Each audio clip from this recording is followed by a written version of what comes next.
Jain tutorials. It is Jain tutorial online class for physics, chemistry, maths. Today we study about class 12 electromagnetic. It is video number 18 of electromagnetic. 17 तक में cyclotron के construction वगैरह बारे में जान गए। पहले साइक्लोट्रॉन सोर्स होता है, सोर्स से हम लोग चार्ज पार्टिकल को कैसे एक्सलेट कराते हैं ओवर द डी और उसको बाहर निकाल देते हैं विद ग्रेटर स्पीड। बस साइक्लोट्रॉन के बारे में बता दिए थे। साइक्लोट्रॉन का बोलेगा रेडियस क्या होगा, रेडियस ऑफ सर्कुलर डिस्क जो यूज किए हम लोग, या बोलेगा radius of charge particle. Already हम लोग जानते हैं, पिछला वीडियो देखे हम जान गए होंगे। रेडियस इज गिवन बाय क्या होता है, एम वी बाई क्या होता है, यूबी। रेडियस निकालने बोल दीजिएगा, कौन कितना रेडियस का यूज करेंगे तो क्या आंसर, जितना जो चार्ज पार्टिकल है उसका radius M V by QB. इतना रेडियस रहेगा तो इलेक्ट्रॉन बाहर निकल जाएगा, सॉरी चार्ज पार्टिकल बाहर निकल जाएगा। बोलेगा कि टाइम पीरियड कितना होगा, मतलब 1 सेकेंड में, सॉरी टाइम पीरियड निकालने आ गया, मतलब एक चक्कर में कितना समय लगेगा, ये पूरा चक्कर पूरा करने में कितना समय लगेगा, तो क्या होगा 2 पाई एम बाई क्या होता है क्यूबी। तो जितना भी ड्राइव कर चुके हैं साइक्लोट्रॉन में वही फार्मूला यूज होगा। काइनेटिक एनर्जी कितना होगा, सॉरी फ्रीक्वेंसी कितना होगा, तो उल्टा कर दीजिए, frequency equal to 1/t। Cyclotron में चार्ज पार्टिकल का फ्रीक्वेंसी कितना है, मतलब 1 सेकंड में कितना चक्कर, उल्टा कर दीजिए, क्यूबी बाई क्या होगा। और काइनेटिक एनर्जी हम लोग पढ़ चुके हैं, अगर आपको वेलोसिटी पता है तो 1/2 mv स्क्वायर कर दीजिए, या फिर 1/2 m q square r square b square. ये ही साइक्लोट्रॉन का फार्मूला और कुछ भी नहीं। एक क्वेश्चन आता है इसमें, y negative charge particle like electron are not accelerated in cyclotron। Cyclotron को हम लोग क्यों नहीं एक्सलेट करते हैं, साइक्लोट्रॉन में इलेक्ट्रॉन को क्यों नहीं एक्सलेट करते हैं। चार्ज पार्टिकल पॉजिटिव होता है, पॉजिटिव भारी होता है, इलेक्ट्रॉन बहुत हल्का है ना, इलेक्ट्रॉन बहुत ज्यादा हल्का है तो बहुत ज्यादा स्पीड से वो घूमेगा, है ना। देखिए एम मास बहुत ज्यादा एनर्जी होगा, उसको कंट्रोल करना मुश्किल है, तो आंसर होगा due to very less mass. तो क्यों नहीं होगा, मास ऑफ इलेक्ट्रॉन जो था, due to very less mass of electron का मास बहुत कम है, प्रोटॉन का मास और इलेक्ट्रॉन का मास में तुलना करें बहुत कम है, इसलिए हम लोग चार्ज पार्टिकल को एक्सलेट कराते हैं पॉजिटिव नॉट नेगेटिव। नेगेटिव कराइए, इलेक्ट्रॉन कराइएगा बहुत जल्दी घूम जाएगा, वो वेरी हाई स्पीड लाइट का वेलोसिटी पा लेगा, है कि नहीं, तो उतना उसको कंट्रोल करना पॉसिबल नहीं है, इसलिए मास इलेक्ट्रॉन को एक्सलेट नहीं कराया जाता है। और दूसरा बात, यूज क्या है, यूज ऑफ साइक्लोट्रॉन क्या है, तो इसको हम लोग न्यूक्लियस में, न्यूक्लियस को तोड़ने में, ये क्या है, इलेक्ट्रॉन जो निकलता है, सॉरी जो चार्ज पार्टिकल निकलता है ना, चार्ज पार्टिकल निकल गया, तो इसको हम लोग बाहर में, अगर वी यूज ऑफ साइक्लोट्रॉन पूछेगा for nuclear fusion, nuclear fusion सब में इसका काम आता है, न्यूक्लियर फ्यूजन सब कराने में काम आता है साइक्लोट्रॉन का प्रिंसिपल। वेरी हाई स्पीड से चार्ज पार्टिकल को हम लोग एटम के अंदर न्यूक्लियस में एंटर करके तोड़ सकते हैं, यही है यूज ऑफ साइक्लोट्रॉन। नोट कर लीजिए, चलिए आगे बढ़ते हैं।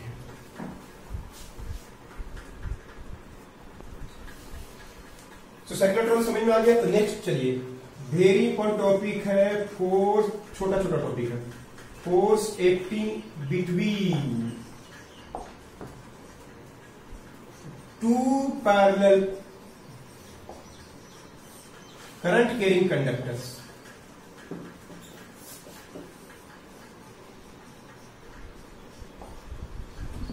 इसको हम ऐसे बोलते हैं Ampere's law of forces between two parallel conductors. Define ampere को डिफाइन करना था आज का वीडियो। ये दो पैरेलल कंडक्टर है, करंट कैरिंग कंडक्टर है, देखिए दो पैरेलल कंडक्टर होना चाहिए, इनफाइनाइट लेंथ का होना चाहिए, देखिए दो पैरेलल कंडक्टर इनफाइनाइट लेंथ का होता है। अगर दोनों, ध्यान सुनिए, अगर दोनों का करंट एक ही डायरेक्शन में है तो दोनों में क्या होता है, अट्रैक्शन होता है। इसके चारों तरफ मैग्नेटिक फील्ड बनेगा। देखिए कैसे डायरेक्शन निकालेंगे हम लोग जानते हैं, करंट कैरिंग कंडक्टर है कि नहीं, इसकी इधर भी मैग्नेटिक फील्ड बन रहा है, इधर भी मैग्नेटिक फील्ड बन रहा है, इसका इधर भी मैग्नेटिक फील्ड बन रहा है, इसका इधर भी मैग्नेटिक फील्ड बन रहा है। तो देखिए इसका मैग्नेटिक फील्ड अंदर की ओर है, यहां से अंदर की ओर है, ठीक है, इसका मैग्नेटिक फील्ड यहां से अंदर की ओर है, लेकिन एक इसका उल्टा हो गया, इसका इधर की ओर तो इसका इधर की ओर हो गया, तो दोनों के बीच में डायरेक्शन उल्टा होने के कारण क्या हो गया, अट्रैक्शन होता है। याद रखिए, बस एग्जाम में आता है दो पैरेलल कंडक्टर्स जिसमें करंट फ्लो कर रहा है, उसके बीच में फोर्स काम करता है।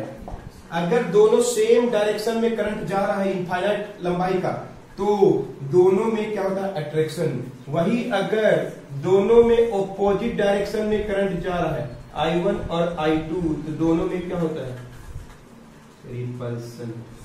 दोनों फोर्स काम कर, दोनों के अंदर में फोर्स काम का रिपल्सन है, उल्टा डायरेक्शन में देखिए करंट, तो अभी क्या होगा, इसका इधर, इसका उल्टा करना पड़ेगा, इसका इधर है कि नहीं, देखिए इधर उल्टा है कि नहीं, इसका इधर की ओर, लोग पढ़ चुके हैं, थंब रूल्स बता सकते हैं, इधर की ओर मेरा हाथ इधर अंदर की तरफ, इसका इधर की ओर अंदर की तरफ, तो अंदर में इसका अंदर है, इसका अंदर, दोनों में क्या होगा, रिपल्सन हो जाएगा। दोनों में नेचर सेम हो गया तो फोर्स विल भी क्या होगा, रिपल्सिव फोर्स होता है। ये बात को एम्पियर ने बताया था। तो इनके बीच का फोर्स कैसे निकालते हैं उसका लॉ बताने वाले हैं, और इस बात को नोट कीजिए। तो देखिए क्या लॉ देखा, सुनिए, दो पैरेलल कंडक्टर के बीच का फोर्स I1 और I2 है, दोनों के बीच का दूरी A है। फोर्स पर यूनिट लेंथ, मतलब 1 मीटर लंबा लेंगे ना, तो ये भी 1 मीटर, तो ये भी 1 metre. Force per unit length, A लंबाई है तो फोर्स पर यूनिट लेंथ वो डिपेंड करता है प्रोडक्ट ऑफ करंट। जितना ज्यादा करंट होगा, जितना ज्यादा करंट होगा बिटवीन द कंडक्टर्स, जैसे बोलेंगे just like Coulomb's law type का, 2 एम्पियर 3 एम्पियर, 10 एम्पियर 5 एम्पियर, बोलिए किससे ज्यादा फोर्स काम करेगा, 10 और 5 में करेगा नहीं करेगा। जितना ज्यादा चार्ज उतना ज्यादा फोर्स पड़े कूलम्स लॉ में, वैसे यहां पे भी जितना ज्यादा करंट का वैल्यू उतना ज्यादा फोर्स काम करेगा इन बिटवीन देम। इसको लिखेंगे पहले, स्टेटमेंट लिखेंगे पहले बता रहे हैं। Also depend upon distance, distance अगर कम है तो फोर्स ज्यादा है, डिस्टेंस पे डिपेंड करता है, हमेशा इनवर्सली प्रोपोर्शनल, डिस्टेंस कम रहेगा तो फोर्स ज्यादा होगा, है ना। इन दोनों के बीच में ज्यादा फोर्स है कि यहाँ पे A और यहाँ का A, देखिए A कम है फोर्स ज्यादा है, A ज्यादा है फोर्स कम है। A पे डिपेंड करता है, फोर्स दूरी पे डिपेंड करता है, लेकिन इनवर्सली प्रोपोर्शनल। कंबाइन कर दीजिए, force per unit length depend करता है current, product of current in the conductor by distance. Force per unit length equal to sign K I1 I2 by क्या होता है A। K क्या है, कांस्टेंट, और K का वैल्यू होता है म्यू नॉट बाई 4 पाई, नहीं 2 पाई होता है, बीच का ले रहे, इधर कहीं ले रहे, इधर कहीं ले रहे, 2 पाई। यानी फोर्स पर यूनिट लेंथ आज एग्जाम में निकालना तो mu naught by 2 pi I1 into I2 by A, यही है एम्पियर्स लॉ। उसने क्या बताया, फर्स्ट लॉ क्या है, द करंट पे डिपेंड करता है, जितना ज्यादा करंट होगा उतना ज्यादा फोर्स होगा, जितना कम करंट उतना कम फोर्स, मतलब डायरेक्टली प्रोपोर्शनल है। दूरी पे भी डिपेंड करता है, दूरी ज्यादा रहेगा तो फोर्स कम हो जाएगा, इनवर्सली प्रोपोर्शनल है। कंबाइन कर दिए, 8 by L proportional to I1 I2 by A equal to sign K I1 I2 by A। K is constant, उसका वैल्यू म्यू नॉट 4 पाई नहीं था बल्कि 2 पाई होता है। आप इसको चाहे तो ऐसा लिख सकते हैं, 8 by L is equal to mu naught by 4 pi और 2 I1 I2 बाई A भी लिख सकते हैं, जिससे कि इसका वैल्यू तो फिक्स है ना, 10 का पावर -7, ऐसे भी लिख सकते हैं, ऐसे भी लिख सकते हैं। तो स्टेटमेंट हम लिखने वाले हैं,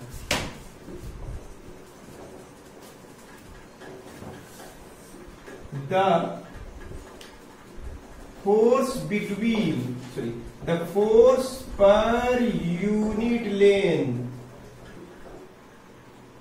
of the force per unit length in between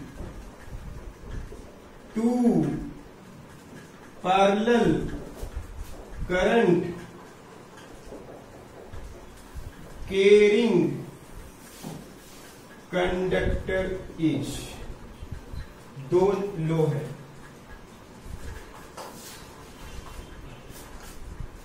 बोलिए फर्स्ट लो क्या है? Directly proportional to current in the conductor. Derive करने आजकल नहीं आता है, डिराइव भी कर सकते लोग। Directly proportional to product of current on them, उनमें जो करंट है उस पे डिपेंड करता है।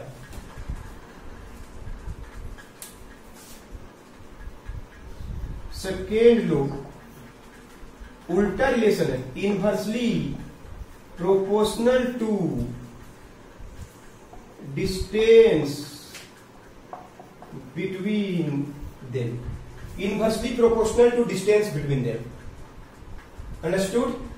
दो पैरेलल कंडक्टर में के बीच में फोर्स काम करता है, वो किस बात पे डिपेंड करता है? करंट और दूरी पे डिपेंड करता है।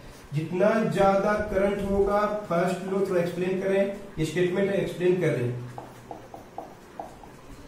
इसको लिखना इसको लिखना। तो दो पैरेलल कंडक्टर के बीच का फोर्स डिपेंड करता है करंट पे, डिपेंड करता है दूरी में। दूरी का क्या होता है? इनवर्सली प्रोपोर्शनल होता है। क्लियर है? फोर्स पर 1 मीटर, दोनों की लंबाई सेम होनी चाहिए। 1 मीटर तो ये भी 1 मीटर होना चाहिए, एक ही मीटर लागू होता है formula. 1/L force per unit length, दोनों का लंबाई 1 मीटर, तो इसका भी 1 मीटर होना चाहिए। I1 इंटू I2 बाई क्या रखिए, K क्या है? कांस्टेंट। K इच क्या है? कांस्टेंट। और K का वैल्यू क्या होता है? म्यू नॉट बाई 2 तो force per unit length between the conductor is given by, formula बन गया, एग्जाम में आता है। इस लॉ को बोलते हैं Ampere's law of forces between two parallel conductors. Understood? Note कर लीजिए। और वही फोर्स, सेम फोर्स होता है अगर दोनों में करंट क्या हो, ओपोजिट। फार्मूला वही होगा, लेकिन ये कौन सा फोर्स होता है? रिपल्सन होता है। Mu naught by 2 pi I1 I2 by A, force per unit length. Is it clear? Note कर लीजिए।